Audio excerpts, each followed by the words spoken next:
ici. Communiste ou communisant. C'est contre-vérité. D'hommes semblables et égaux.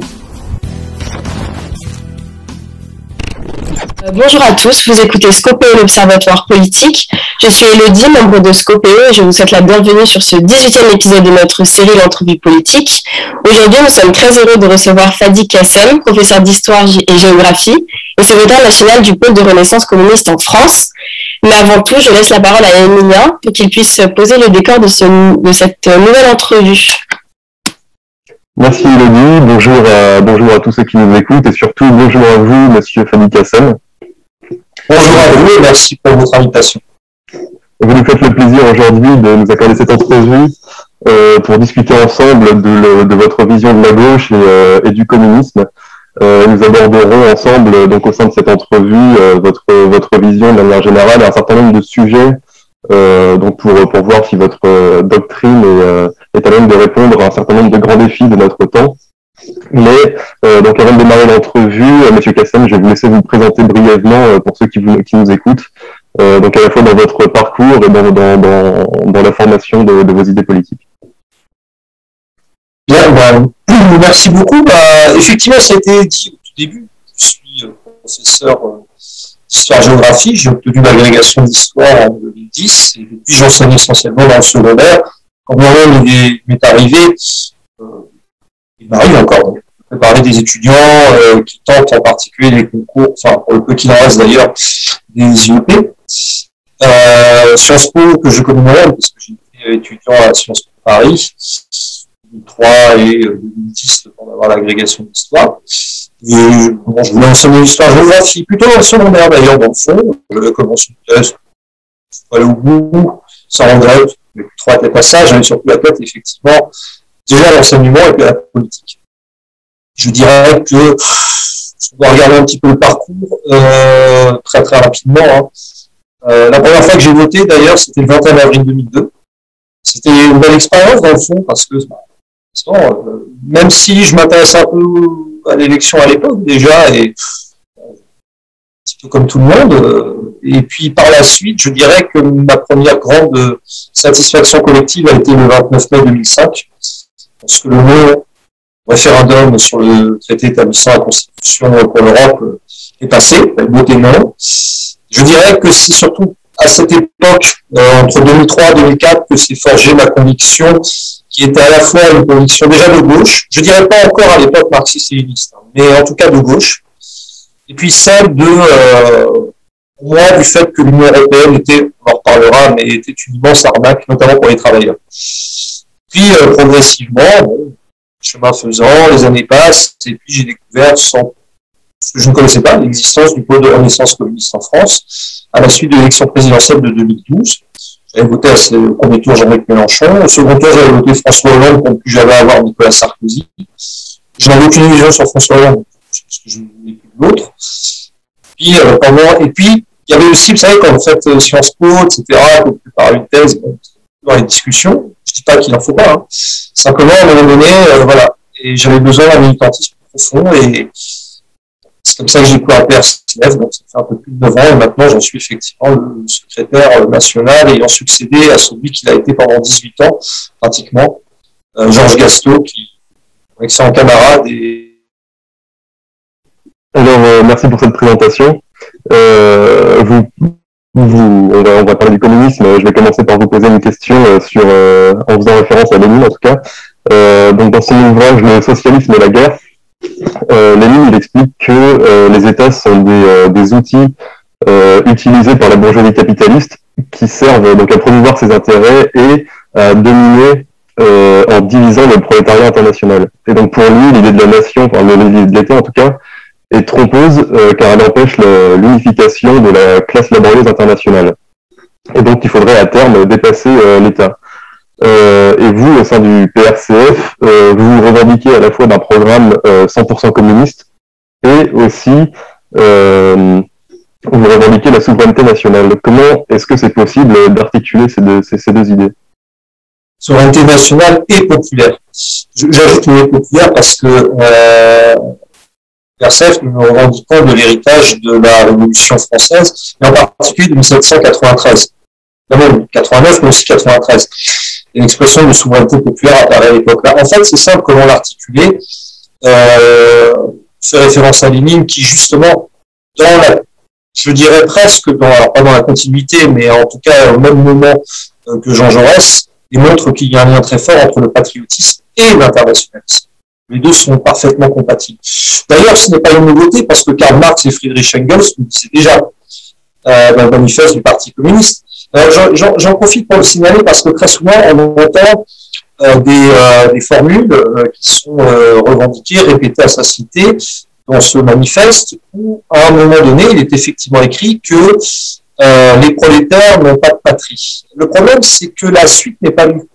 Et c'est bien dommage d'ailleurs, parce que la suite, les phrases qui arrivent dans la foulée, c'est pour dire que matériellement parlant, objectivement, ils n'ont pas les conditions pour avoir une patrie. Et ça ne veut pas dire que dans l'absolu, les prolétaires n'ont pas de patrie. C'est ça qui est très clairement dit par Marx et Engels. Il suffit de lire d'ailleurs, si j'ose dire. Et il est clair que l'idée, c'est d'aller vers un dépassement. Il y a l'idée d'aller vers ce qu'on pourrait appeler une mondialisation communiste. Parce que là, nous sommes dans une mondialisation capitaliste. Donc l'idée, c'est très clairement, à terme, d'aller vers l'unification des travailleurs, l'échelle mondiale. Seulement encore faut-il pouvoir affronter les forces qui font obstacle. C'est par les forces du capital. Et qu'on le veuille ou non, l'échelle géographique la plus pertinente pour pouvoir unifier les travailleurs dans un premier temps, dans des conditions de lutte, j'ai envie de dire, quotidiennes, immédiates, c'est à l'échelle nationale. Et d'autant plus que j'insiste sur un point central, en réalité, les forces du capital, les forces bourgeoises, historiquement, ont toujours été antinationales, de fait, très souvent antinationales. Quand elles ont appelé à l'union sacrée en 1914, d'ailleurs on voit encore l'union sacrée aujourd'hui, en réalité, c'est déjà à l'époque, on pourra mourir pour la patrie, en fait on meurt pour des profits. Et ce genre de choses. Donc en réalité, la bourgeoisie nationale a très souvent été anti-nationale. Je l'ai dit pour 1914, mais plus frappant, la Révolution française. Qu'est-ce que la Révolution française, si ce n'est un affrontement entre ce qui au départ mène la Révolution bourgeoisie plutôt, mais qui va se retrouver débordé par les sans-culottes, ça ne va pas plaire, notamment aux Girondins, et d'un autre côté, les forces contre-révolutionnaires qui veulent écraser la souveraineté populaire, qui se manifeste dans quel cadre? Cadre national. Donc c'est clairement, 1792, ce sont les émigrés de Coblence qui veulent écraser la naissance alors pas la naissance, parce qu'en réalité, la nation française, l'histoire est beaucoup plus longue, elle commence avant la Révolution, très clair. Mais que ce soit en 1792, que ce soit en 1871 au moment de la Commune de Paris, je le dis parce que là aussi, il y avait beaucoup de drapeaux rouges, mais il y avait quelques drapeaux tricolores, déjà à l'époque. Parce que le drapeau tricolore, c'était le drapeau de la Révolution, de la souveraineté qui s'affirmait, souveraineté populaire, dans le cadre de la nation, non pas conçue comme une espèce d'entité figée, fixiste, et certainement pas sur des bases culturelles ou encore moins biologiques, mais sur des bases politiques. Sur les bases politiques, en précisant que la langue en particulier sert justement, c'était ce que disait l'abbé Grégoire dans son discours du 4 juin 1782-14, il parlait de l'idiome de la liberté, qui était la langue française. Donc, si vous voulez, ça va être ça. Et c'est contre ça que la bourgeoisie s'est toujours positionnée, pas qu'en France. Donc, pour nous, il est évident que le drapeau rouge et le drapeau tricolore vont ensemble, tout simplement parce qu'un peu d'internationalisme éloigne de la patrie, et beaucoup d'internationalisme les ramène. Et un peu de patriotisme éloigne de l'internationalisme. Et beaucoup de patriotisme y ramène. On oublie souvent aussi notre formule que fait Jean Jaurès, que prononce Jean Jaurès. Et Lénine, dans la continuité, Marx et Engels dit exactement la même chose. En revanche, ce qu'il combat, et ce que nous combattons, c'est très clairement le nationalisme chauvin. Le nationalisme chauvin qui mène très clairement à la guerre, qui cherche à surexciter. Je signale d'ailleurs, à l'heure actuelle, nous en reparlerons, mais les discours chauvins se développent de manière assez alarmante. Y compris d'ailleurs dans une perspective très civilisationnelle, que ce soit vis-à-vis des Russes, des Chinois, des musulmans, des je ne sais quoi. Bon. Mais donc pour nous en tout cas, c'est clairement lié. Et je dirais que si on a que le drapeau rouge, en fait, quelque part on est hors sol, parce qu'il faut bien des conditions matérielles pour se battre, et c'est le cas de la patrie. Par contre, si on a que le drapeau tricolore, et on sait très bien l'usage qu'en a fait l'extrême droite par le passé, alors on tombe en fait dans la trahison, même dans l'abandon. Donc nous, très clairement, c'est l'association des deux qui sont des drapeaux de révolution. Alors vous avez parlé de l'échelon national comme étant le meilleur échelon pour lutter contre la mondialisation capitaliste. Donc vous êtes pour la création peut-être d'une multitude de sociétés communistes à l'échelon national. Et est-ce que à terme, donc vous êtes pour une disparition des frontières pour une mondialisation communiste? De toute façon, ce qui se passe, c'est que, encore une fois, soyons bien clairs, le cadre de la nation, c'est un cadre. C'est un cadre qui se veut progressiste, c'est un cadre où a lieu, objectivement parlant, matériellement parlant, la lutte des classes. Et c'est dans ce cadre-là que les travailleurs peuvent espérer remporter la bataille contre leur propre bourgeoisie. C'était la fameuse formule, notamment de Karl Liebknecht, qui expliquait que l'ennemi principal, c'est pas ton propre pays, c'est l'ennemi principal est dans ton propre pays. Ça ne veut pas dire qu'il n'y a pas d'autre. C'est très simple. C'est la bourgeoisie qui, justement, elle est très heureuse de faire éclater les frontières, si j'ose dire, dès qu'elle le peut. Je signale qu'il y a 10 ans, il y a 10 ans, le MEDEF a publié un manifeste qui s'appelle Besoin d'air, AIRE. Besoin d'air, AIRE. Vous voyez, le jeu de mots, d'ailleurs, c'est même pas seulement de l'air pour respirer.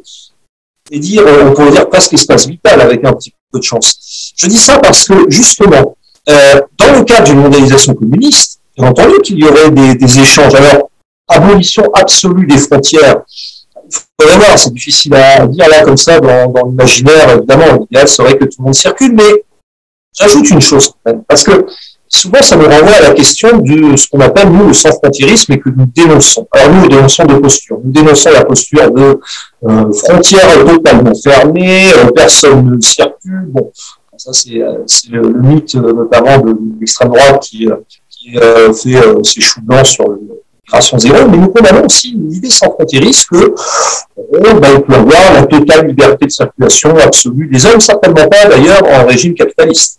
Parce qu'en régime capitaliste, ceci s'appelle l'exploitation. Ça s'appelle l'exploitation, la mise en concurrence des travailleurs entre eux. Et en fait, les frontières dans un régime capitaliste, à condition, vous voyez, je ne dis pas, je suis un défenseur absolu des frontières, je dis juste qu'en fonction de l'usage qui en est fait en fonction de ceux qui ont le pouvoir, ça peut être un outil.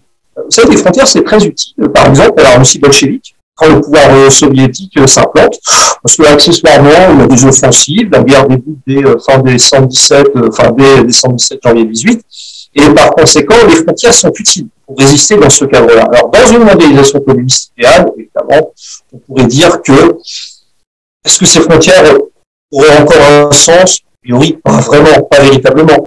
Seulement, voilà, le problème, encore faut-il soit dans une mobilisation vraiment communiste. Tant qu'on n'y est pas, les frontières doivent servir pour les travailleurs de protection, comprenons bien, par protection.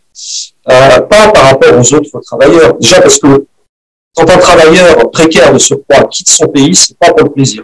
Généralement, quand il part, c'est parce qu'il n'a pas le choix. C'est pas parce qu'il a envie d'aller s'établir ou de faire du tourisme quelque part. Et je vais vous donner d'ailleurs une anecdote à ce sujet. Mi-janvier dernier, et nous sommes très engagés auprès des combats des travailleurs sans papier du côté de Gennevilliers, de Créteil, du Coudray-Monceau dans les Sols. Et il y a quelques jours, il y avait un meeting là à Paris. Le PRCF était présent et a pris la parole. Je parlais avec des nombreux travailleurs sans papier africains, qui viennent partout d'Afrique subsaharienne. Et là, les trois qui m'ont dit, mais vous savez, si ça tient qu'à nous, mais nous, on rentre dans notre pays d'origine. On veut y retourner, mais on peut pas. On peut pas. Et pourquoi ils veulent? Parce qu'en plus, dans le cadre d'un régime bourgeois capitaliste, ils sont exploités, ils ont bien compris, ils n'ont pas les mêmes droits que nous, etc. Ils n'ont pas le droit à la régularisation massive que nous demandons, bien. Une régularisation massive qui n'est pas la même chose que la naturalisation. Donc, les frontières, pour résumer, nous ne faisons pas un idéal, nous ne faisons pas non plus un truc dont il faut absolument débarrasser. Nous expliquons simplement de manière très dialectique que si ça fixe des rapports de force dans l'affrontement travail-capital favorable au travail, il faut s'appuyer dessus, incontestablement. Et si elles servent de barrières capitalistes uniquement pour soit faire passer des immigrés clandestins, d'ailleurs, par parenthèse, je le signale, c'est les affaires du capital, parce que les forces du capital adorent avoir des travailleurs sans papier, les exploiter, les sous-payer, et au passage, pousser à une fausse concurrence, à un affrontement tout simplement avec les travailleurs du pays d'origine. C'est ça l'objectif du capital. C'est Donc, nous, on dit que si l'ouverture des frontières, ça débouche sur un affrontement de travailleurs, on n'en est pas question. Alors, hier soir, sur TF1, je ne sais pas si vous avez regardé le débat ou plutôt... Honnêtement, je n'ai pas regardé, non. Ou plutôt le faux débat, car déjà, il manquait 4 candidats, et ensuite, c'était pas un vrai débat à partir du moment où chaque candidat parlait avec un timing bien précis. Mais du coup, le PRCF appelle à voter soit Roussel, soit Mélenchon, faute de mieux. Alors, c'est pas tout à fait ça. Non, c'est pas tout à fait ça, et j'aimerais justement préciser la position du PRCF à ce sujet. Alors, faute de mieux, ça c'est sûr, pas grand-chose. Par contre, nous n'appelons pas en tant que PRCF à voter pour quelqu'un. Au contraire, la déclaration que nous avons publiée il y a quelques jours sur notre site, à la suite du comité central qui s'était réuni le dimanche 6 mars 2022, donc il y a 9 jours, a clairement indiqué que, étant donné les conditions actuelles, il est impossible pour le PRCF d'appeler à voter pour un candidat. Impossible. En revanche, nous avons eu des discussions. Parce que, bon, nous compte nous sommes une formation démocratique et nous tenons compte de la remontée des différents camarades un peu partout en France. Nous avons eu un certain nombre de camarades qui, pas par enthousiasme, certainement pas, mais je dirais par peur. Par peur de l'extrême droite, par peur de ce que nous combattons depuis des années, que nous appelons la fascisation, estiment que potentiellement on pourrait soutenir tel candidat ou tel candidat. Alors, on aurait deux. C'est soit Fabien Roussel, et alors lui, il est loin de faire, parmi ceux dont je viens de parler, là, qui ont peur, il est loin de faire l'unanimité, au contraire, il est même très très minoritaire, soit davantage Jean-Luc Mélenchon. Je signale d'ailleurs, en 2017, le PRCF avait appelé à soutenir Jean-Luc Mélenchon, enfin, pas à soutenir Jean-Luc Mélenchon, à appuyer la candidature Mélenchon de manière critique. Ça veut dire quoi? Ça voulait dire que nous montrions qu'il y avait des divergences, certes, mais nous faisions la campagne. Nous avons fait la campagne, mais de manière indépendante. Nous ne sommes jamais rentrés dans le dispositif de la France Insoumise parce qu'il y avait des divergences. Et l'une des divergences de l'époque qui était moins prégnante qu'aujourd'hui, c'était le fait que, en 2017, Jean-Luc Mélenchon a réussi un très bon score grâce à une formule. Dieu, on la change ou on la quitte. Et cette formule a été littéralement abandonnée depuis, en fait, d'ailleurs, un an après à peine. Et le basculement s'est fait entre l'automne 2018 et le printemps 2019. Et on a vu ce qu'on pourrait appeler le camp, pour faire simple, le camp de la FI un peu souverainiste, populiste, dégagé. Le symbole pour moi, ça n'a pas été, parce que ça a été beaucoup commenté, ça n'a pas été Georges Kuzmanovic, le symbole. C'était pas ça pour moi. Pour moi, le symbole, c'était François Coq. François Coq qui a été accusé d'être un nationaliste, pas du tout le cas, et qui en fait, justement, a imprimé aussi, comme Kuzmanovic ou comme d'autres, cette ligne-là. Mais sur une base tout à fait, voilà, honnête, humaniste, tout ce que l'on veut. Et on a vu arriver une espèce de ligne européiste, je ne sais quoi, que nous avons analysé comme un reniement. Et un reniement, on n'était pas non plus à l'aide en 2017, on n'a jamais non plus accordé une confiance démesurée, mais ça allait dans le bon sens. Et là, ça n'a pas du tout dans le bon sens. C'est-à-dire qu'aucun candidat, il faut quand même le signaler à cette élection présidentielle, quel que soit son positionnement politique, n'appelle à une sortie, par exemple, de l'euro de l'Union européenne. Aucun candidat. D'ailleurs, pour nous, ce n'est pas possible d'appuyer une candidature en tant que PRCF. Si les camarades veulent individuellement mettre un bulletin, Roussel, Mélenchon, etc., ils pourront le faire, mais certainement pas au nom du PRCF, qui collectivement ne soutiendra aucun candidat, parce qu'à un moment donné, à force d'occulter les sujets majeurs, je prends un seul exemple, on parle là encore d'augmenter le SMIC, permettre d'avoir une meilleure prestation sociale. Il faut financer. Et où est l'argent? Non, il fallait voir la Banque Centrale Européenne. Jusqu'à preuve du contraire, la Banque Centrale Européenne n'a pas été vraiment conçue dans cet objectif-là, et ce depuis un petit moment.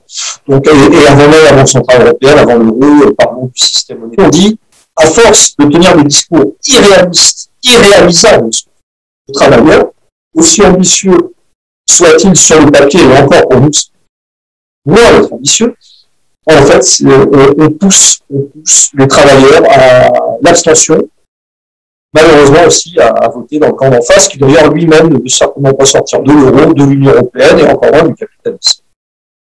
Mais je rebondis sur ce que vous avez dit. Hier, Nicolas Dupont-Aignan et Florent Philippot, même si idéologiquement ils sont à l'opposé de votre vision, Ils ont décidé de s'allier pour les élections, pour un programme de sortie de l'UE, sortie de l'OTAN.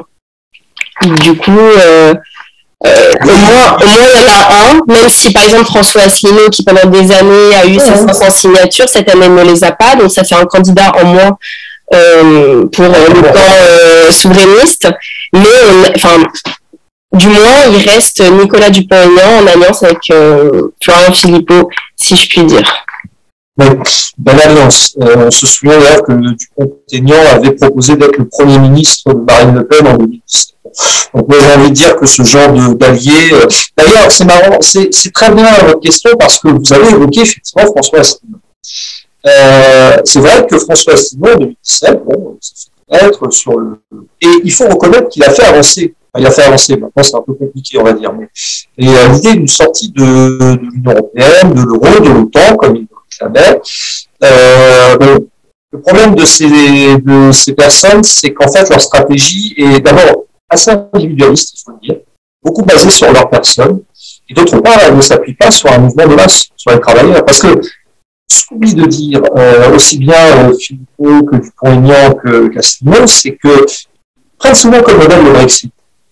Et au Royaume-Uni, le Brexit a été une sortie de l'Union européenne, de l'euro, pas de l'OTAN d'ailleurs au demeurant, par la droite. Je dis bien par la droite. Pourquoi? Parce qu'une bonne partie, pas tout, mais une bonne partie du patronat britannique était favorable à la sortie de l'Union européenne. En France, c'est exactement l'inverse. C'est-à-dire que le grand patronat, dans un très moyen, je fais une distinction quand même entre le grand patronat et les grandes forces capitalistes, les petits artisans, commerçants, c'est différent, c'est des gens qui travaillent. Hein. Nous savons faire la distinction quand même, nous savons qu'ils peuvent avoir un esprit entrepreneurial, comme on dit. Mais j'insiste parce qu'en France, c'est pas le cas. Autrement dit, nous avons affaire à une confrontation de classe, là aussi, en termes de sortie de l'Union européenne. Parce qu'au Royaume-Uni, l'appartenance à l'Union européenne était un problème pour le pays dans la mesure où la différence de niveau de protection sociale avec la France, c'est assez important. Donc, à la limite, l'Union européenne était perçue par le patronat britannique comme une entrave pour une grande exploitation dans une logique etc. Alors, en France, c'est l'inverse. L'Union européenne apparaît comme une chance énorme pour détruire le modèle social. D'ailleurs, je veux dire, c'est un objectif du patronat. En 2007, Denis Kester, qui était numéro 2 du MEDEF, qui a eu un passé maoïste, voilà, enfin, bref, il expliquait que dans le fond, l'objectif, c'était d'en finir avec le modèle issu de 45, avec le CNR, avec la sécurité sociale. Et de ce point de vue, l'Union européenne est une chance extraordinaire, puisque ça démantèle les services publics, qui d'ailleurs juridiquement s'appellent les services d'intérêt économique général, ça démantèle l'ensemble des droits sociaux, de la protection sociale, de salaires, les délocalisations, les industrialisations du pays, on pourra en parler. Pourquoi je dis tout ça? Parce qu'en fait, réclamer la sortie de l'Union européenne, de l'euro, comme le font par exemple Asselineau, Dupont-Aignan, bon, à mon avis c'est plus tactique, parce que franchement il n'en parle jamais Asselineau, et Philippot, soit, mais pour faire quoi derrière? Parce que la vraie question c'est pour faire quoi? Pour nous c'est évident, c'est l'affrontement de classe. Quand on écoute François Asselineau, c'est bon, on verra après.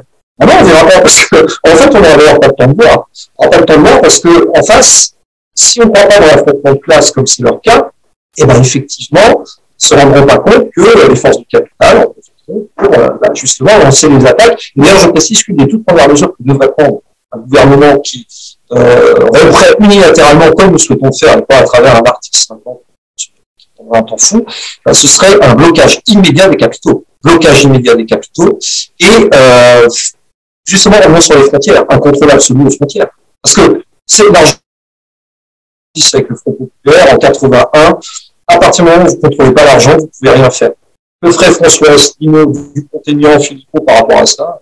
Ils ne sont pas très socialistes, ils ne pas grand-chose. Et est-ce que le PRCF potentiellement soutiendrait une liste aux législatives imaginons il y a une liste souverainiste qui se fait avec des souverainistes de droite et de gauche et d'ailleurs, comme dirait Michel Onfray avec sa revue du Front populaire.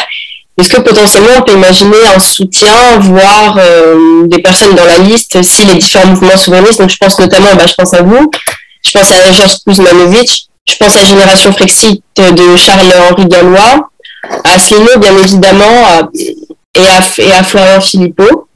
Imaginons, vous arrivez tous ensemble à faire une liste législative. Qu'est-ce qui se passe? Est-ce que ça serait bon?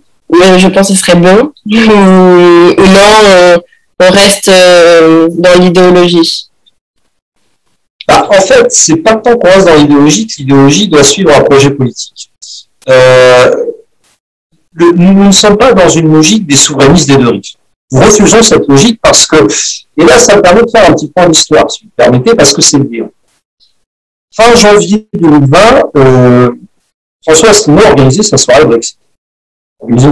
Était présent, Georges Kuzmanovic, effectivement.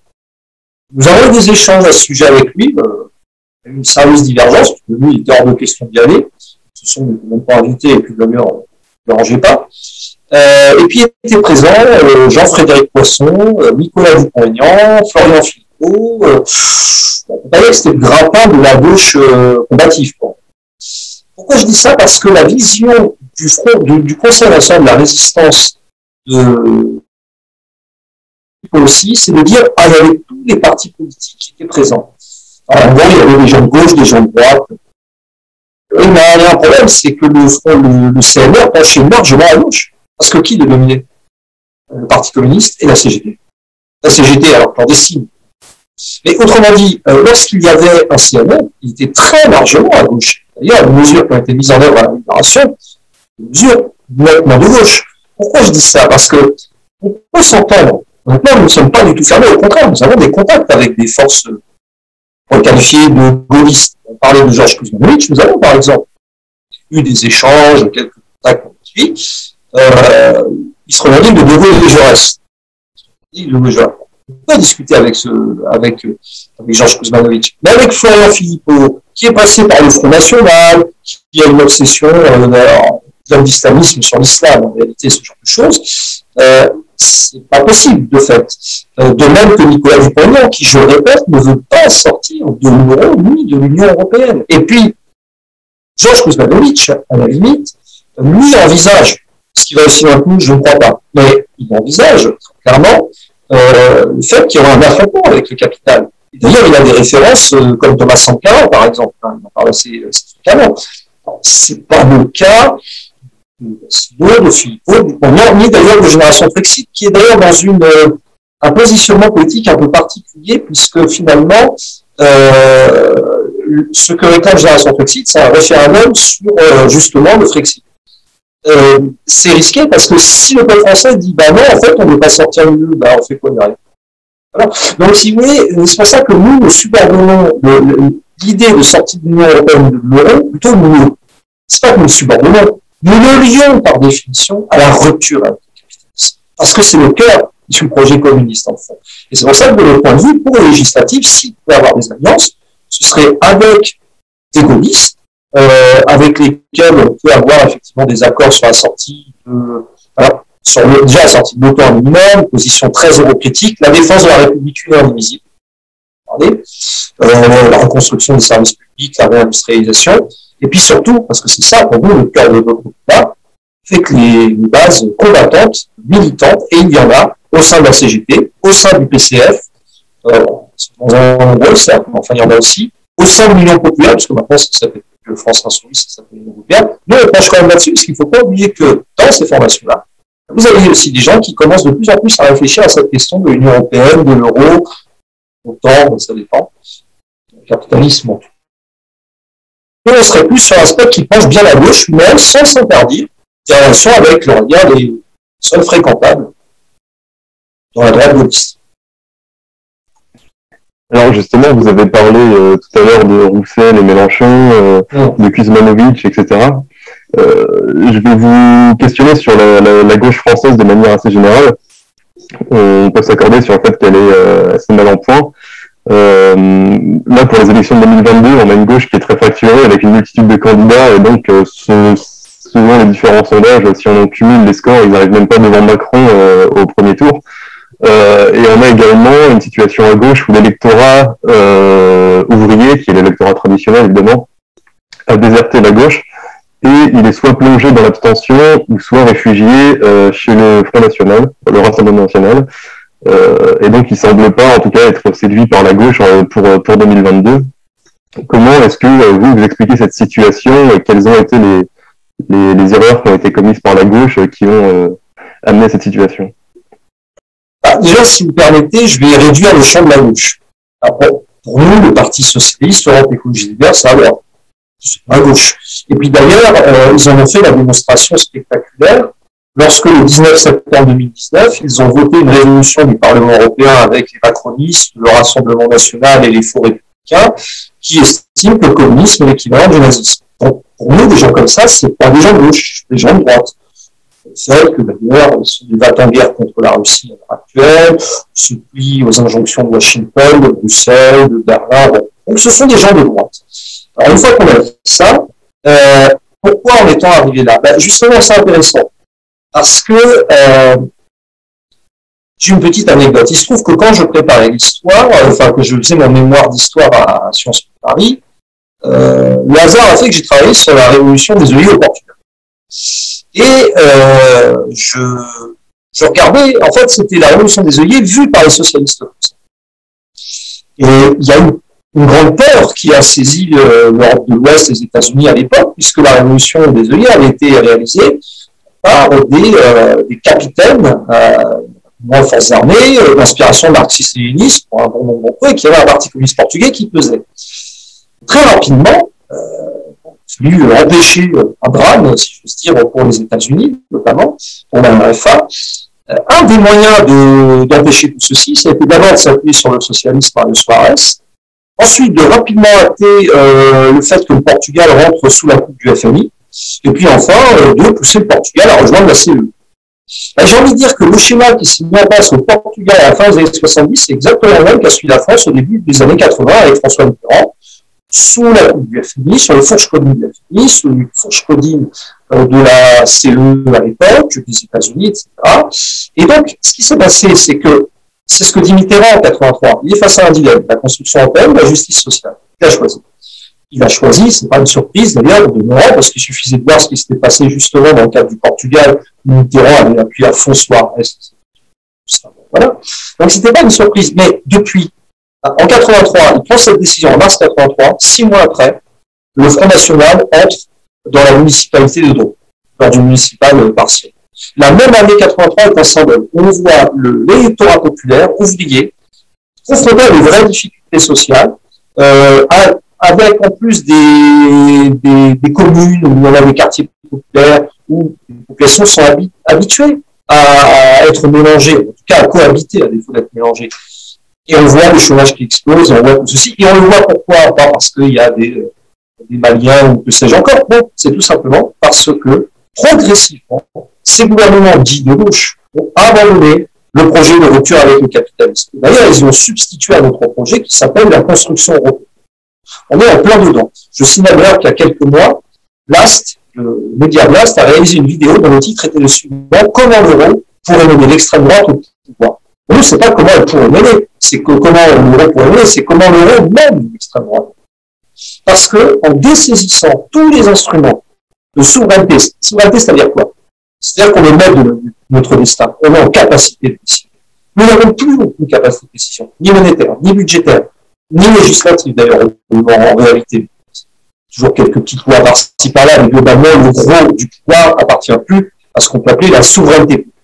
Eh bien, la gauche a abandonné tout ceci, et d'ailleurs, ça va de pair, de fait, avec non seulement l'abandon du drapeau tricolore, pour remplacer par le drapeau de l'Union européenne, et en fait, l'abandon même du drapeau rouge, les roses, et encore, virer au jaune, tout chez des syndicalistes comme la CFDT, etc. Donc, en fait, tout va de pair pour nous. C'est à partir du moment où il y a ce choix qui est fait, d'abandon de la lutte pour rompre avec le capitalisme, de plonger dans l'ordre que nous, une coalition d'Euro-Atlantique, que les classes populaires vont progressivement se détacher. Et malheureusement, oui, basculer vers l'extrême droite, qui d'ailleurs, je le précise, n'a jamais été de fait, en réalité, favorable à la sortie de l'euro et de l'UE. En 2017, quand Marine Le Pen fait son discours, d'ailleurs, elle n'y arrive même pas, elle ne maîtrise pas. L'extrême droite, historiquement, la construction européenne, ça n'a pas plus dérangé que ça. Ce qu'elle souhaite, c'est une Europe, comme l'avait dit Jean-Marie Le Pen, boréale, c'est-à-dire une Europe blanche, hein, qui va de la Bretagne jusqu'à Vladivostok. C'est possible. Bon, À partir du moment où la gauche a abandonné combat pour la rupture avec le capitalisme, et en plus c'est subordonné à une nuée du capital, un résultat, il ne faut pas être étonné. Donc, et une dernière chose quand même. Ce qui est intéressant, c'est de voir que même l'extrême droite n'en profite plus tant que ça aujourd'hui.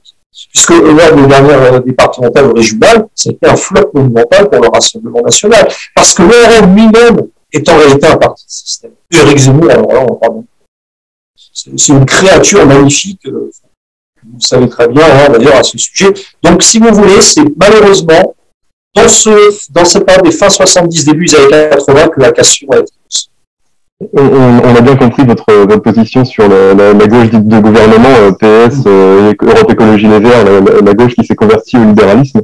Mais si on regarde actuellement, la principale force de gauche la plus radicale, c'est la France Insoumise. Et après, si on regarde l'électorat des Insoumis, c'est beaucoup d'étudiants, beaucoup de professeurs et de cadres de la fonction publique, etc. Et c'est quand même pas une force de gauche plus radicale que le PS, mais qui est quand même pas très soutenue par les classes laborieuses. Ah, tout à fait. Et justement, moins qu'en 2017. Parce qu'en 2017, d'ailleurs, moi, il y a quelque chose qui me frappe dans la campagne de Jean-Luc Mélenchon. Vraiment. C'était pas comme ça en 2017. Je me souviens très bien, parce que Jean-Luc Mélenchon arrivait à être beaucoup plus entendu par les classes populaires, notamment parce qu'il insistait beaucoup sur ce discours qu'on peut qualifier de souverainisme, mais souverainisme dans le sens des forces de la souveraineté nationale populaire, etc. L'UE, on la change, on la quitte. Voilà, je vois sa campagne, je le vois beaucoup. Alors, je dis pas qu'on ne doit pas la faire, mais je le vois beaucoup passer son temps dans les amphithéâtres des grandes écoles. Alors, soit, mais quand on s'adresse aux classes populaires, à un moment donné, classes populaires, elles ne vont pas regarder des discussions à l'ESSEC, à HEC, à la Sorbonne, je sais pas quoi. Je répète, je ne dis pas qu'il ne faut pas en faire. C'est utile. Mais si ça commence à devenir de plus en plus prégnant dans la campagne, y compris à travers l'entourage, je vois, à travers les préoccupations qui sont données dans la campagne, les classes populaires, elles s'en détournent. Et elles s'en détournent d'autant plus que, encore une fois, moi je veux bien qu'on parle, par exemple, je sais que Jean-Luc Mélenchon a fait tout un très bon meeting, il faut le reconnaître, par exemple, sur l'espace. Ah bien, hein. Alors maintenant, est-ce que c'est vraiment la priorité absolue, on va dire, là, pour les classes populaires? C'est très bien pour, en effet, comme vous l'avez dit, des enseignants, des étudiants, des personnes qui sont un peu plus sensibilisées à ces questions. Encore une fois, je ne dis pas qu'il ne faut pas s'intéresser à l'espace. Et de fait, dans le programme Avenir en commun de Jean-Luc Mélenchon, il y a des éléments intéressants. Sauf qu'il n'y a pas de rupture sur les fondamentaux, j'allais dire, économiques, etc., d'un point de vue radical. Et d'ailleurs, il y a une phrase, je le signale pour tout le monde, parce qu'il y a une citation qui m'a beaucoup interpellé dans le livre programme L'Avenir en commun de Jean-Luc Mélenchon. C'est même pas à la limite ce qu'il dit sur le modèle, c'est à 3 fois rien. Comme si le problème n'existait pas. Il explique à un moment donné que s'il arrive au pouvoir, il portera des projets de rupture avec le néolibéralisme au sein du FMI, de l'OMC et de la Banque mondiale. Alors, comment dire, vous arrivez devant le FMI, bonjour, je ne suis pas d'accord avec le néolibéralisme. Les États-Unis qui ont le droit de veto vont dire, mais qui es-tu? On s'en fout, en fait. Donc, le problème, il est là. C'est que quand on n'aborde pas les vrais problèmes structurels en lien avec les conditions de vie matérielles à la base, fondamentale, les classes populaires, elles se sont détournées depuis un moment. Et j'ajoute quand même, parce que ça concerne aussi le parti du PCF. Je n'ose même pas dire communiste, mais le PCF, qui lui aussi a été d'ailleurs dans des gouvernements, Jospin, 97, 2002, etc. Bon. Il faut quand même rappeler que le vrai problème, ça a été l'abandon du travail de toutes, mais de nombre de sections du PCF, sans compter l'ex-France Insoumise, et puis l'abandon d'un esprit de combativité. Il y a quelques semaines, j'étais tombé sur les paroles d'André Chassaigne, qui expliquait que quand il y avait une lutte sociale dans l'entreprise, il prenait jamais son drapeau rouge, lui, il était heureux d'aller voir le patron et de faire du dialogue social. C'est sûr que c'est pas avec ce genre de discours qu'on arrivera à mobiliser les travailleurs qui, eux, vivent le mépris et la violence de classe qu'ils vivent. On en est ça. Alors, il y a une semaine, c'était la journée des droits des femmes. Et du coup, je vais en profiter et vous demander ce que vous pensez des mouvements féministes actuels qui utilisent plutôt la question du genre comme une idéologie de substitution à la classe Et aussi, elles ont un positionnement très radical sur la question du patriarcat, de l'adoption de l'écriture inclusive, la GPA ou bien encore le voile. Du coup, je voulais avoir votre opinion dessus. Et ensuite, quelles sont les mesures que propose le PRCF pour l'émancipation des femmes, étant donné que vous avez publié un manifeste il n'y a pas si longtemps que ça. Tout à fait, oui, nous avons réalisé un manifeste parce que nous avons, RCF, pas un parti, mais fonctionne, en tout cas, se donne le moyen de se structurer comme un parti. Nous avons une commission femmes, notamment, qui s'intéresse à la question des femmes, le combat pour l'égalité hommes-femmes, pour l'émancipation des femmes, etc. Nous étions d'ailleurs le 8 mars, notamment à Paris, je dis à Paris, dans la région parisienne, nous étions mobilisés dans d'autres endroits en France pour distribuer, vendre, si possible, ce manifeste, parce que bon, RCF ne bénéficie pas de l'argent ni de la CIA, ni de l'Union européenne, ni du MEDEF, ni de l'État, donc bon, bien que nous vivions avec nos deniers modestes. Mais ce qui m'a frappé, l'année dernière, j'étais pas à la manifestation à Paris. J'avais décidé, par exemple, de distribuer des brochures XXL, on avait aussi mis ça en place, des XXL au pluriel, devant les lycées. Les lycéens, beaucoup de lycéens prenaient, ils étaient intéressés par lire ce qui apparaissait. Et c'est vrai, ce qui est frappant à Paris, ça m'a beaucoup frappé. La mobilisation, on sentait que on dérivait parfois vers, c'est ça, vous avez dit, c'est-à-dire que dans le fond, mais c'est pas propre au mouvement féministe d'ailleurs. La lutte des genres a pris le pas sur la lutte des classes, ou la lutte des religions qui prend le pas sur la lutte des classes, etc. D'ailleurs, il ne s'agit pas de dire que quand on fait la lutte des classes, on nie l'existence d'inégalités sur critères ethniques, sur critères religieux, sur critères de femmes, tout ça, ça existe. Simplement, quand on dénonce la lutte des classes et qu'on en fait une exclusivité, et bien effectivement, ça donne des positionnements absurdes. Moi, j'ai souvenir la semaine dernière d'une jeune femme qui arrive avec une pancarte. Alors, on voit un vagin avec écrit en dessous origine du monde, et à côté, on voit un sexe masculin avec écrit origine de la guerre. Je n'ai pas osé demander à cette dame si Margaret Thatcher était une femme ou un homme. Je ne savais pas trop ce qu'elle m'aurait répondu. C'est-à-dire qu'on voit bien le problème, c'est qu'à partir du moment où on se détache des problèmes matériels, eh bien, on rentre dans une essentialisation. Nous, c'est ça que nous combattons. Les communistes refusent historiquement l'essentialisation, les étiquettes. Ils sont là justement pour détruire.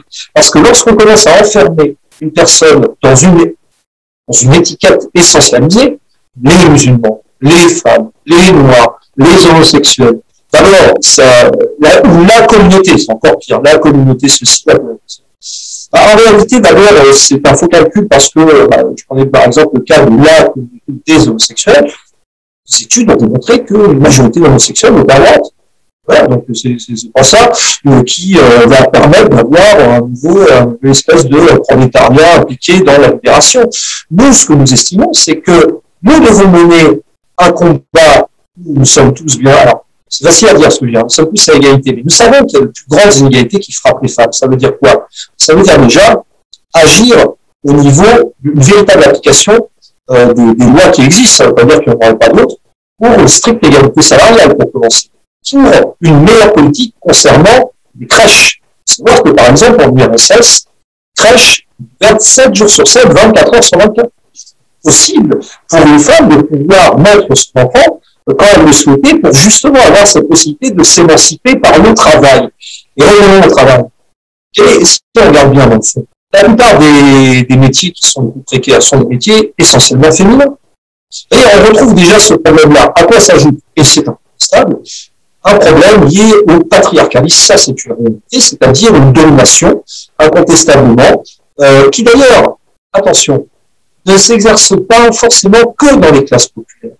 D'ailleurs, à Sciences Po Paris, ils ont l'habitude de se retrouver confrontés à des situations de relations hommes-femmes, on va dire, un peu tumultueuses. Pas qu'à Sciences Po Paris, dans le milieu bourgeois, cela existe. Donc nous, par rapport à ça, c'est très clair, nous menons aussi un clair combat pour châtier, véritablement châtier sévèrement les responsables, pour permettre aux femmes de pouvoir s'émanciper à travers le travail, à travers les études, à travers les services publics qui doivent permettre à une femme de pouvoir désormais être véritablement en mesure de maîtriser son destin. C'est très bien. Et puis en plus, quand une femme est enceinte, accouche, etc., on sait que forcément ça crée des conditions plus difficile pour une poursuite de carrière.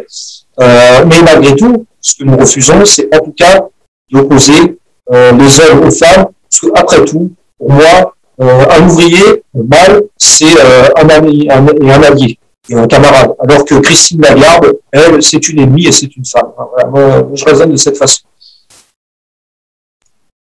Alors, je vais totalement revenir sur cette pandémie de Covid, et notamment sur le rapport du Secours catholique de 2021 sur la pauvreté en France, qui a mis en évidence que ce sont les plus précaires, donc avec notamment les familles monoparentales, les étudiants, les intérimaires, les auto-entrepreneurs, etc., qui ont le plus souffert de la pandémie, alors qu'au contraire, les plus riches de notre pays et également à l'international ont réussi pendant ces 2 années de pandémie à faire des bénéfices records. Et donc, pour vous, quelles sont les conséquences sociales d'un tel creusement des inégalités au sein d'un pays, et quelles mesures concrètes pourraient être mises en œuvre pour y remédier? On va pas se cacher, la situation est catastrophique. J'ai croisé des étudiants que j'avais eu comme élèves quand ils préparaient Sciences Po, par exemple, qui me racontaient leur quotidien déjà social, leur quotidien d'étudiant aussi. Si on parle d'étudiants, vous passiez 10 heures devant les écrans ou 12 heures, rythme infernaux à faire des études. J'ai croisé même récemment, parce que vous parliez de Secours catholique, j'ai croisé deux jeunes femmes qui avaient décidé d'arrêter les études, d'être bénévoles ou de travailler pour la Croix-Rouge. Elles sont venues, là, on a discuté je parlais de machin, on a parlé un petit peu.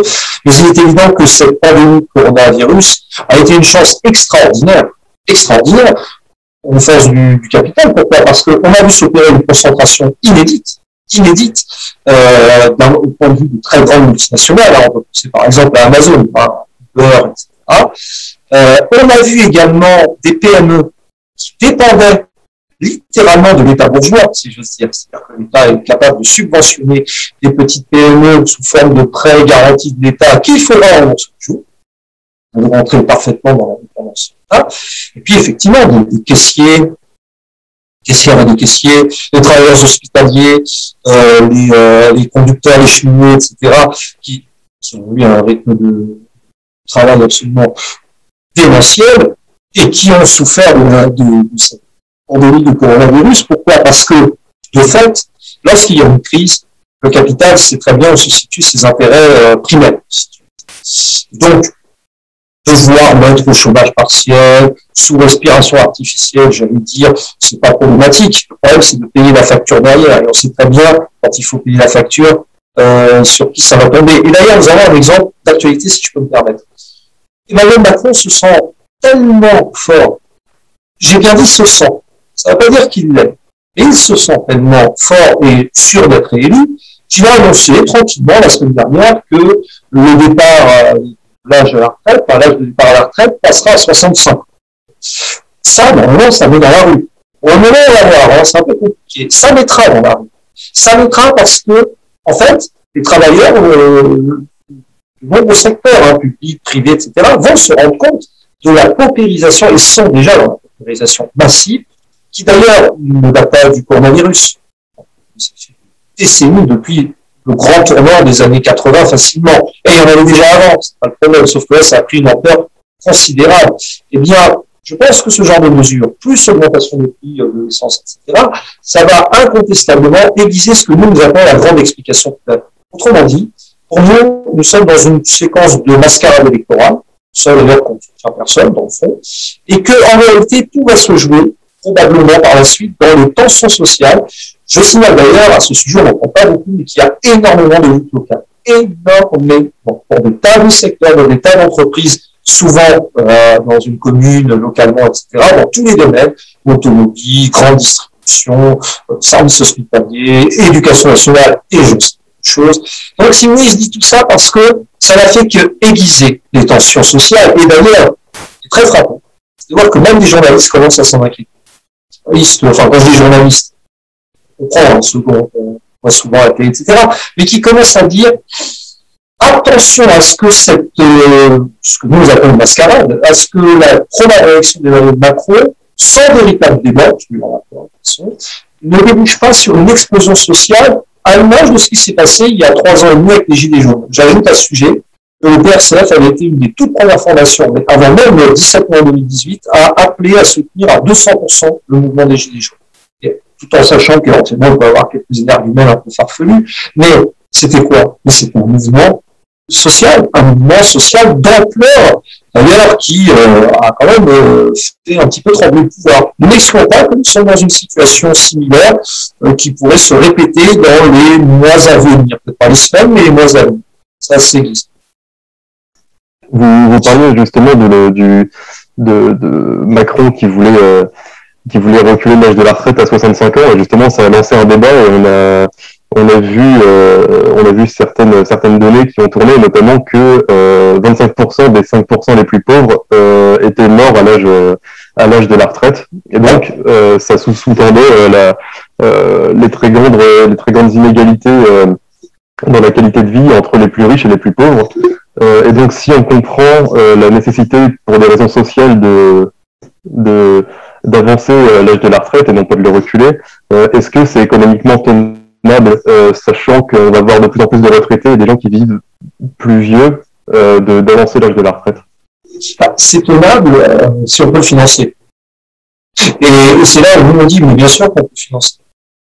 Encore faut-il, par exemple, mener une véritable politique en faveur de la création. Alors, j'avais des créations d'emplois, mais j'aime pas trop ce mot emploi. Tout simplement une politique en faveur du travail. Or, comment peut-on avoir du travail à partir du moment où nos industries ferment, une désindustrialisation massive et inimaginable, quoi qu'en dise le gouvernement qui de temps en temps explique que oui, alors d'ailleurs, il ne dit pas d'ailleurs que véritablement qu'il y a création d'emplois, il parle de baisse du chômage. C'est bien ce que ça veut dire, baisse du chômage.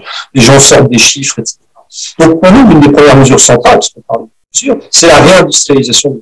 Cette réindustrialisation, elle doit passer par la nationalisation de tous les grands secteurs clés de la production. J'ai bien dit les grands secteurs clés de l'économie. D'ailleurs, c'est ce que Marx Engels appelait l'appropriation des moyens de production, sachant que la nationalisation n'est qu'une première étape dans notre esprit. Il s'agit d'aller vers la socialisation. C'est-à-dire quoi? Par exemple, les énergies. Lorsque l'on fout EDF en l'air, puis se transforme en Engie, etc., qui est démantelé sur le domaine d'ailleurs de l'Union européenne, le plus marrant, c'est que même à Bruno Le Maire s'en émeut. C'est un extraordinaire. Alors que le type, c'est un de ceux qui a contribué au massacre absolu du pôle public national énergétique en France. Bon. Les énergies, les transports, les banques et assurances, la grande distribution, je sais pas, les télécommunications.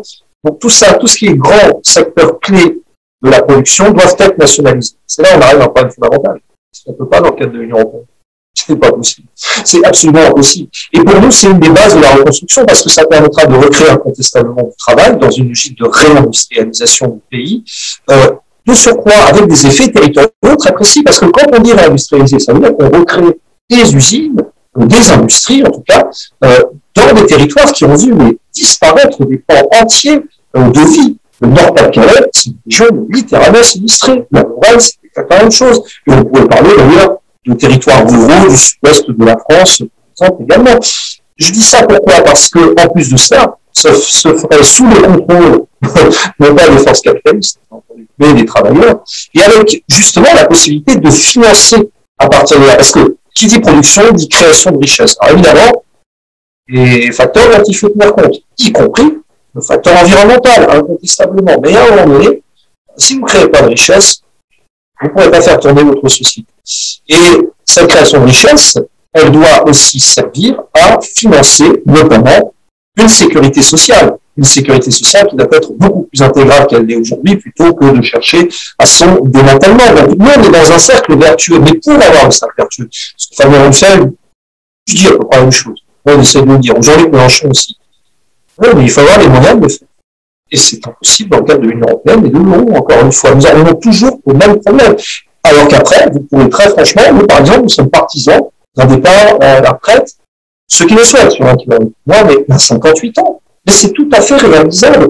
D'autant que je rappelle quand même une chose, les êtres humains ne sont pas des travailleurs. J'insiste dessus. On parle beaucoup de travailleurs, mais les êtres humains ne sont pas des travailleurs. Ce sont aussi des citoyens, des personnes qui sont là pour être dans un engagement associatif, si elles le désirent, pour pouvoir s'épanouir dans d'autres domaines, y compris un domaine qui est complètement passé sous silence dans cette présidentielle, qui est le domaine qui nous tient beaucoup à cœur, culturel, que nous défendons sous le nom de lumière commune. sommes des partisans des Lumières communes face à la montée des obscurantistes qui ont lieu dans de nombreux domaines, malheureusement.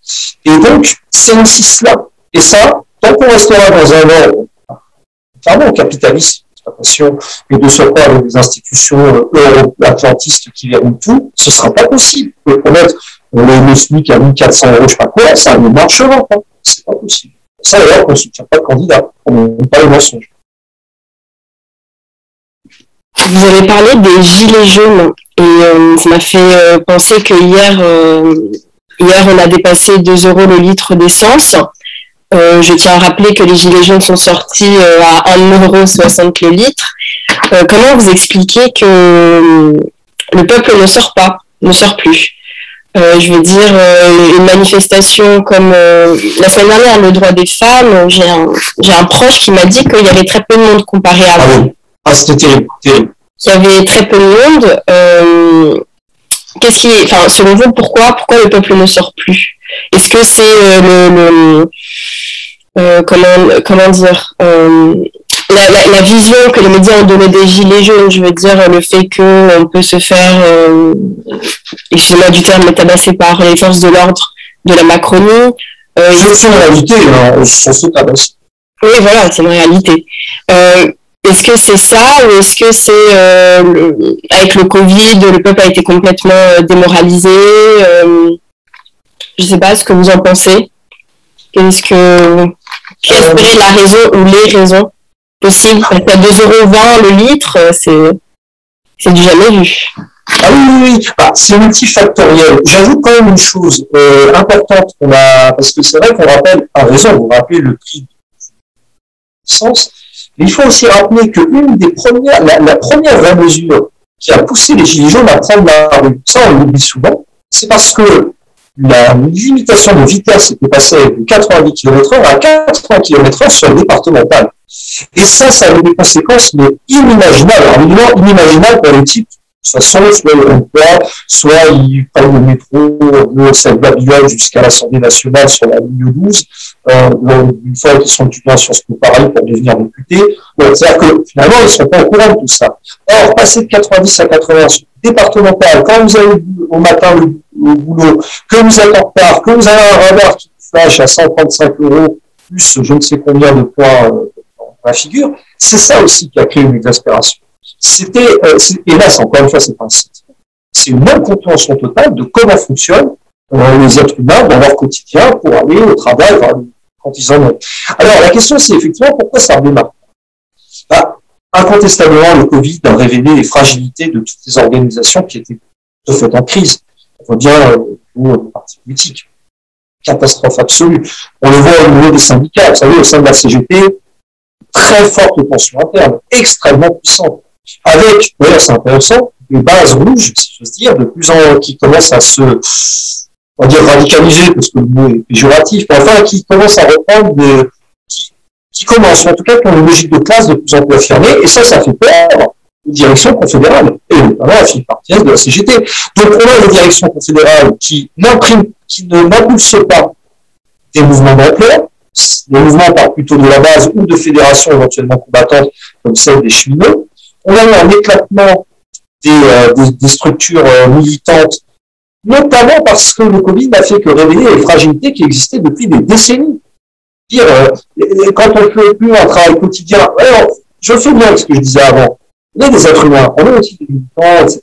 Donc ça veut dire quoi? Si vous passez une journée à travailler tout le temps, et vous n'avez jamais le temps de faire un engagement, et vous n'avez jamais le temps de dans une association, les liens se délitent inévitablement, et le Covid a renforcé cet élément-là. Il ne s'agit pas de dire que le Covid est responsable de tout, certainement pas. Mais il n'a fait qu'aggraver de manière considérable des fragilités qui existaient précédemment. Par contre, l'esprit gilet jaune est encore là, l'esprit combattant est encore là, on ne le voit pas forcément d'une manière grande ampleur, il y a aussi, c'est vrai, de la résignation, de la colère. Et une colère qui, me semble-t-il, et j'en reviens à ce que je disais tout à l'heure, quand même inquiète. Parce qu'il peut donner l'impression d'être puissant, Macron, en réalité, son pouvoir est relativement fragile. Et il le sait. Et il le sait d'autant plus que tout est fait pour, en effet, discréditer, taper, de manière violente, matraquer le mouvement des Gilets jaunes. Nous étions dedans, donc on en a pris des coups aussi. Moins que d'autres Gilets jaunes, incontestablement, mais on en a. Et je le dis parce qu'il y a une grande peur. Il y a une grande peur de ce que nous appelons la grande explication et qui viendra. La grande peur comme celle de l'été 1789.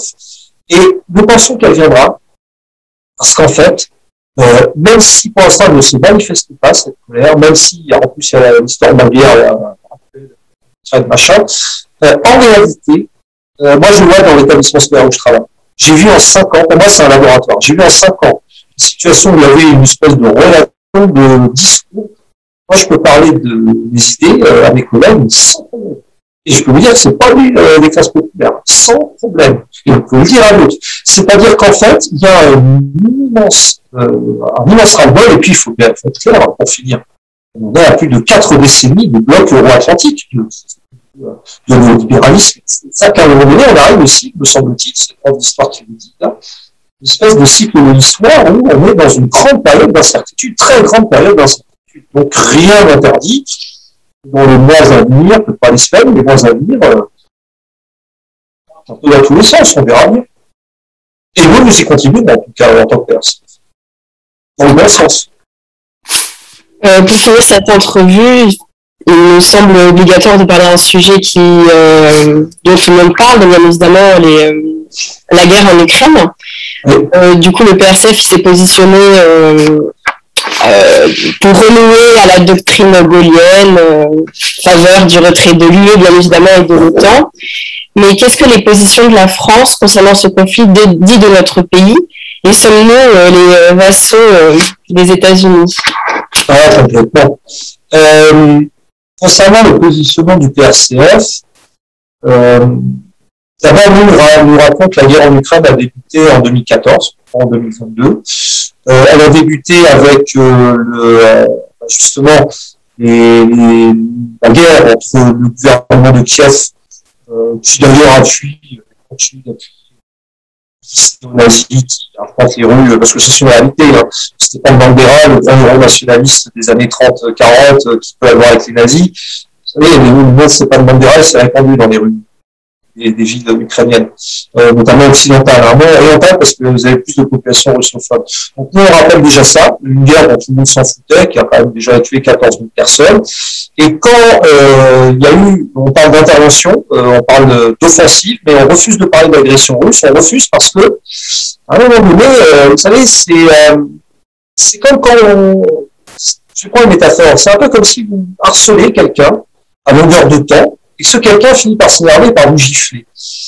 À quelque part, c'est un petit peu ce qui s'est passé. C'est-à-dire que, à force d'étendre l'OTAN et texte à l'appui, les archives états-uniennes ont été déclassifiées, Der Spiegel l'a révélé. Oui, il y avait la promesse que jamais l'OTAN s'étendrait. Et évidemment, alors les pays d'Europe centrale ont demandé à intégrer l'OTAN, les États-Unis, grands seigneurs, ont dit, bah oui, on va le faire. Vous êtes en danger, bon voilà. L'OTAN est quand même, il faut le rappeler, déjà aux portes de Saint-Pétersbourg, hein, parce que les pays baltes sont dans l'OTAN quand même. Et l'Ukraine, progressivement, a basculé dans cette logique-là. Et d'ailleurs, j'ajoute qu'on parle de février 2014, mais il faut quand même pas oublier qu'à l'automne 2013, il y a eu le refus du président ukrainien de l'époque, Yanukovych, de signer un accord d'association avec l'Union européenne. Ça a été le début de ce qu'on a appelé le mouvement dit Euromaïdan, au sein duquel d'ailleurs on renouvelait le gentil bataillon Azov, le gentil groupe Svoboda, le gentil groupe Pravi Sector, enfin ils sont tellement nombreux qu'on ne va pas tous les faire.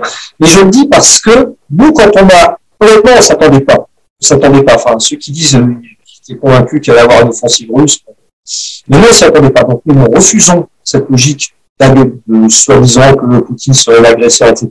Ça ne veut pas dire que nous soutenons Vladimir Poutine. Il faut être bien clair.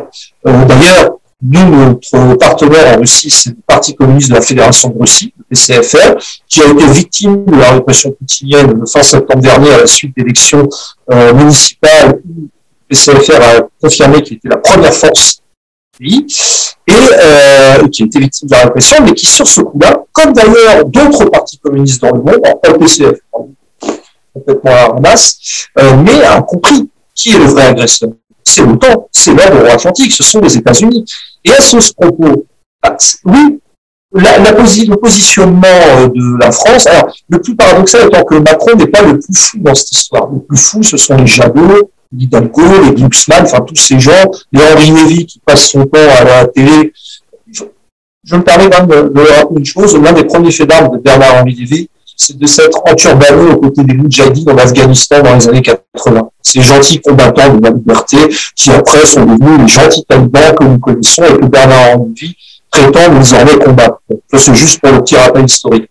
Mais très clairement, je dirais qu'à l'heure actuelle, on est vraiment dans une phase, un tournant historique pour nous, au PRCF. Pourquoi? Parce que, et je l'ai vu sur des commentaires dans le Figaro, soit c'est la soumission absolue à l'ordre euro-atlantique, c'est-à-dire l'Union européenne, l'Europe, l'Occident, qui au passage détruit la France, la République une indivisible, parce que c'est une dissolution pure et simple de la France qui attend, et encore plus des travailleurs qui verront tout sauter, les services publics, etc. Soit on sort de cet ordre-là. Il n'y a plus de compromis possible. Il n'y en est pas d'ailleurs pour nous. Et là, il n'y en a plus du tout. Soit on reste dans l'ordre euro-atlantique, dans le système euro-atlantique, États-Unis, Bruxelles, sur la Russie. La Russie, c'est un État à l'heure actuelle contre-révolutionnaire, un État capitaliste, un État qui a en plus ses intérêts propres dans ce qu'il appelle l'étranger proche, incontestablement. Donc on n'est pas dans une logique d'alignement. En revanche, on est dans une logique effectivement de coopération sur des bases souveraines, égalitaires, avec les pays qui sont au moins contre-hégémoniques. La Russie est un pays contre-hégémonique. C'est pas un pays socialiste, certainement pas, même pas anti-impérialiste, mais en tout cas contre-hégémonique.